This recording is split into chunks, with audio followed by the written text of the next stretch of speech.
صوفی سارے منگولوں نے ختم کیا ہے، اوتھے کو صوفی کام نہیں آیا۔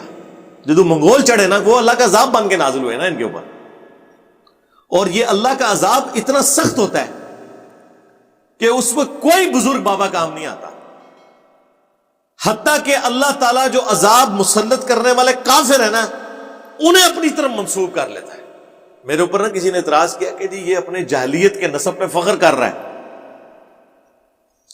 جب میں ان کو کافر کہہ رہا ہوں تو فخر کر رہا ہوں، اندازہ کرو۔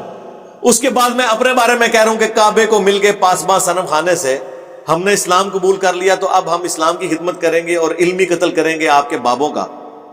تو میں اب اپنے بزرگوں کو گمراہی مان رہا ہوں نا عقیدے کے اعتبار سے، تبھی تو کہہ رہا ہوں کہ اسلام قبول کر لیا۔ میں نے ان کی بہادری کی پلس اللہ کی طرف سے عذاب بن کے جو مسلط ہوئے مسلمانوں پہ، اس کے حوالے سے میں نے بتایا تھا مسلمانوں کے کرتوتوں کی وجہ سے، اور سیم الفاظ اللہ تعالیٰ نے قرآن میں استعمال کیے ہیں کافروں کے بارے میں۔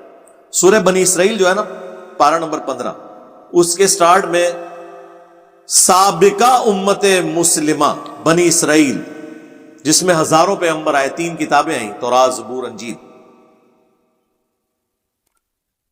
اس کے حوالے سے اللہ تعالیٰ سٹارٹ ہی میں سورہ بنی اسرائیل، سورت نمبر 17، جسے سورہ الاسراء بھی کہتے ہیں، اللہ تعالیٰ جب ان کے اوپر کافروں کے عذاب کا ذکر کرتا ہے نا، تو اللہ تعالیٰ فرماتا ہے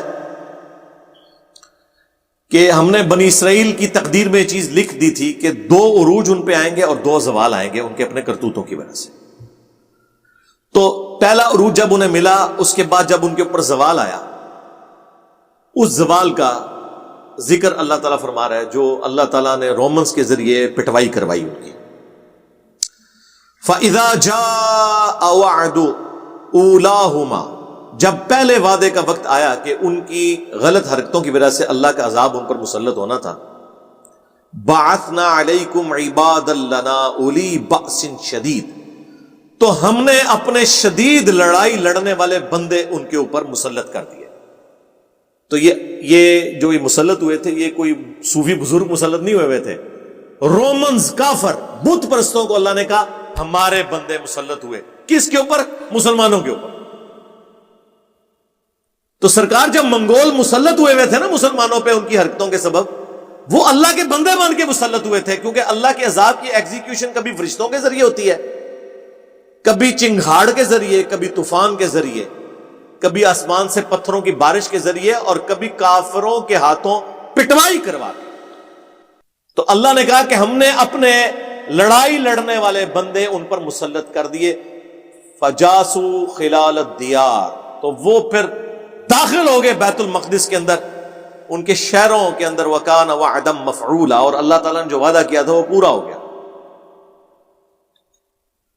پھر اللہ تعالیٰ نے کہا ہم نے تمہیں جو ہے دوبارہ سے تمہاری باری لوٹائی، اور پھر جا کے جب دوسرے کا ذکر آیا، فَإِذَا جَاءَ وَعْدُ الْآخِرَةِ لِيَسُوءُوا وُجُوهَكُمْ، جب دوسرے وعدے کا وقت آیا کہ دوسری بار جب تم لوگ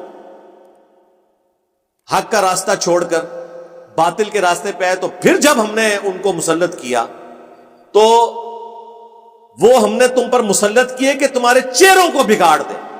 وَلِيَدْخُلُوا الْمَسْجِدَ كَمَا دَخَلُوهُ أَوَّلَ مَرَّةٍ، اور وہ اس مسجد اقصیٰ میں، یروشلم میں، ایلیا میں، بیت المقدس میں اسی طریقے سے داخل ہو جس طرح پہلی دفعہ داخل ہو۔ وَلِيُتَبِّرُوا مَا عَلَوْا تَتْبِيرًا، اور جو چیز پھر ان کے سامنے آئے نا تیس نیس کر کے رکھ۔ تو یہ اللہ تعالیٰ نے ان پر مسلط کیے، اور مسلمانوں پہ بھی یہ 2 عذاب آئے ہیں۔ پہلا منگولز کی جانب سے آیا، اور دوسرا آیا پھر کلونین پاورز کی طرف سے۔ مسلمان بھی یہ 2 عذاب بھگت چکے ہیں، سیم وہی رب لکھا اس امت میں۔ تو میں نے اس کانٹیکسٹ میں یہ بات کی تھی، تو وہ خیر ان کو تو پتا ہوتا ہے، ہم نے کیوں فخر کرنا ہے؟ میرے بھائی، ہم نے تو جو اپنے اس فرقے میں لائف گزاری ہے اس کی بھی جو پازیٹیو چیزیں ان کو ہائی لائٹ کرتے ہیں، باوجود اس کے کہ ہم اس فرقے کو اس وقت گمراہی کا پیشوا سمجھتے ہیں، اس کے باوجود جو اچھی چیز ہے اس کی تعریف کرتے ہیں۔ کسی کی اچھی چیز کی تعریف کرنے کا مطلب یہ نہیں ہوتا کہ آپ اپنے آپ کو اس کے ساتھ فخریہ منسوب کر رہے ہیں، ورنہ تو قرآن نے پھر 2 دفعہ کافروں کو اللہ نے اپنے ساتھ منسوب کیا ہے کہ ہم نے اپنے بندے مسلط کیے ان کے اوپر کہ ان کے چہرے بگاڑے اور مسجد میں داخل ہو جائیں، اینٹ سے اینٹ بجا کے رکھ دیں۔ 6 لاکھ یہودی ایک دن میں قتل ہوئے تھے، جی ہاں، اور 6 لاکھ کو وہ قیدی بنا کے لے گیا تھا نیبوکڈ نظر۔ اس کے بعد جب ٹائٹس نے حملہ کیا، رومنز کی طرف سے آیا، اس نے بھی ان کا پھر کچھ نہیں چھوڑا۔ ایک دیوار چھوڑی تھی جو آج تک وہ ویلنگ وار جس کے سامنے وہ گریا کرتے ہیں، دیواریں گریا، یہ ٹائٹس نے برباد کی ہے، دوبارہ بنا نہیں سکے ٹیمپل آف سلیمان، وہ ہیکل سلیمانی۔ یہ وہی اللہ کے بندے مسلط ہوئے تھے جو کافر تھے، مسلمانوں پہ مسلط ہوئے مسلمانوں کے کرتوتوں کی وجہ سے۔ تو منگول جو مسلمانوں پہ مسلط ہوئے نا، ان کے کرتوتوں کی وجہ سے ہوئے تھے نا۔ عیاشیاں عروج پہ، بدماشیاں عروج کے اوپر، کہتے ہیں جی وہ بغداد کی اینٹ سے اینٹ بجا دی، تو بغداد میں کون سا بیٹھ کے وہاں پہ محفل میلاد ہو رہی تھی؟ ہاں، آپ کے حکمران سارے مجرے کروانے والے، دین سے برگشتہ، انسانیت کا استحصال کرنے والے، تو پھر اللہ تعالیٰ نے ان کے اوپر مسلط کر دیے نا منگول۔ آپ دیکھیں کتنی عجیب اینالوجی ہے۔ بنی اسرائیل کے اوپر بھی جو 2 اس طریقے سے معاملات مسلط ہوئے، ان میں سے پہلا جو تھا وہ نیبوکڈ نظر کی طرف سے تھا، وہ مشرق سے گیا تھا، اور دوسرا ٹائٹس کی طرف سے تھا جو رومنز کی طرف سے تھا، یعنی وہ آج کی آپ سمجھ لیں گریٹ برٹن جس طرح بعد میں۔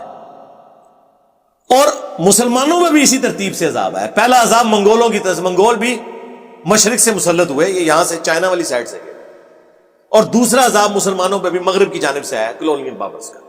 اس پہ ڈاکٹر اسرار صاحب نے نا بڑی تفصیلی ویڈیو ریکارڈ کروائی ہے، مسلمانوں کا ماضی، حال اور مستقبل، جو انڈیا میں انہوں نے 2004 میں لیکچر دیے تھے نا، اس میں انہوں نے یہ ساری باتیں کی ہوئی ہیں، اسی طریقے سے کی ہوئی ہیں، لیکن سرکار ڈاکٹر اسرار صاحب کی وجہ سے کسی بریلوی دیوبندی اہل حدیث کو فرق نہیں نہ پڑتا۔